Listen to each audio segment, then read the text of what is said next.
Командир легендарной 112-й башкирской кавалерийской дивизии, генерал-майор, герой Российской Федерации посмертно Минигали Мингазович Шаймуратов.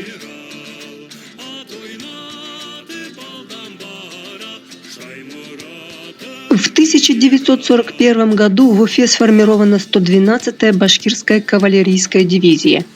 Под командованием Шаймуратова дивизия одержала ряд побед на Брянском, Воронежском, Юго-Западном фронтах. Участвовала в ожесточенных сражениях Сталинградской битвы. Дивизия принимала участие в Черниговско-Припятской операции, за отличие в боях которой ей было присвоено почетное звание «Черниговская».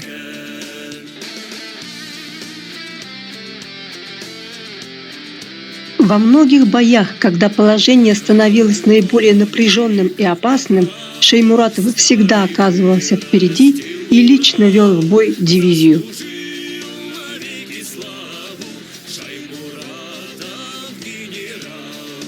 За годы Великой Отечественной войны дивизия прошла от Дона до Эльбы свыше 4000 километров и 15 раз отмечена в приказах Верховного Главнокомандующего как отличившаяся в боях. –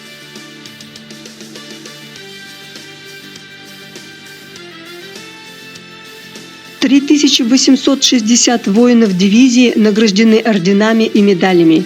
78 из них стали героями Советского Союза и 5 полными кавалерами Ордена Славы. Дивизия Шаймуратова была абсолютным рекордсменом сухопутных войск Красной Армии по числу героев Советского Союза.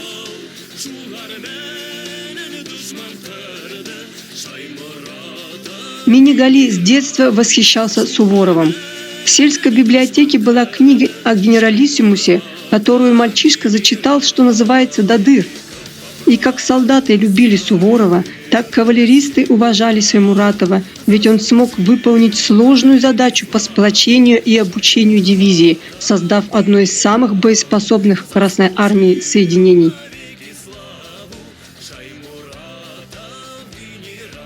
Шаймуратовскую дивизию немцы называли «Дикая дивизия», а ее кавалеристов – «Степные дикари».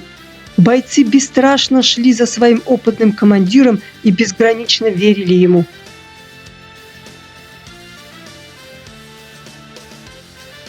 Шаймуратов погиб 23 февраля 1943 года под Ворошиловградом во время выхода из рейда в тыл врага. Он предусмотрительно отдал распоряжение спасти боевое знамя дивизии Баки-Валееву. Фактически он мудрым решением и ценой своей жизни уберег от полного уничтожения дивизию. И его дивизия продолжала сражаться.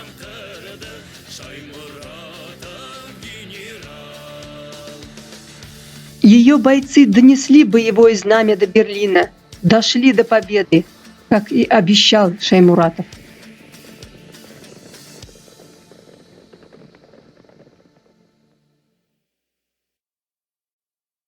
Курай пел о далекой Башкирии, о ее горах, лесах, озерах, о степях, по которым несутся табуны лошадей.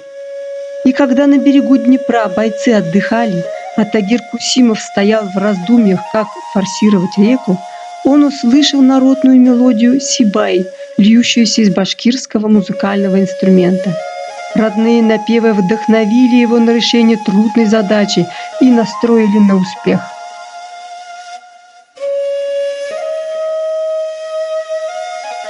В сентябре 1943 года в битве на Днепре полк под руководством полковника Кусимова один из первых форсировал реку. Под шквальным артиллерийско-пулеметным огнем кавалеристы на подручных средствах преодолели реку, выбили немцев из прибрежных траншей и создали плацдарм до 2,5 километров, обеспечив переправу других частей дивизии.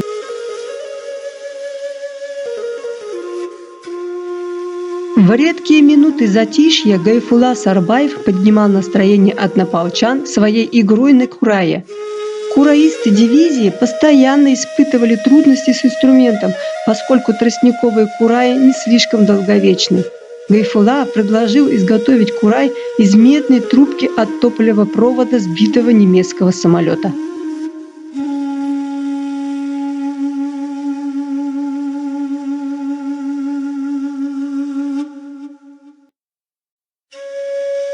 Голенев Иван Иванович, начальник штаба 112-й Башкавдивизии. Нафиков Гарей Абдулович, командир 294-го полка 112-й Башкавдивизии.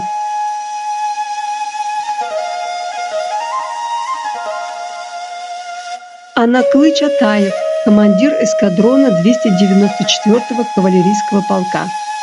Назыров Мубарак Зиганшеевич, батальонный комиссар.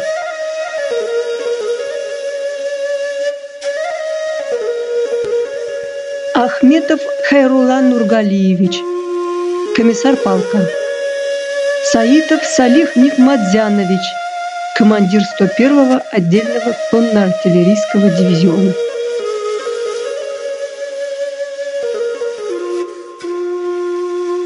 Алибаев Сагит Рахматович, заместитель командира по политической части 275-го кавалерийского полка. Макаев Гариф Давлетович, командир 313-го кавалерийского полка.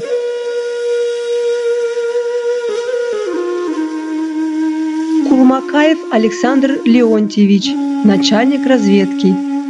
Саидгалин Байгужа Саидгалиевич, батальонный комиссар 313-го кавалерийского полка.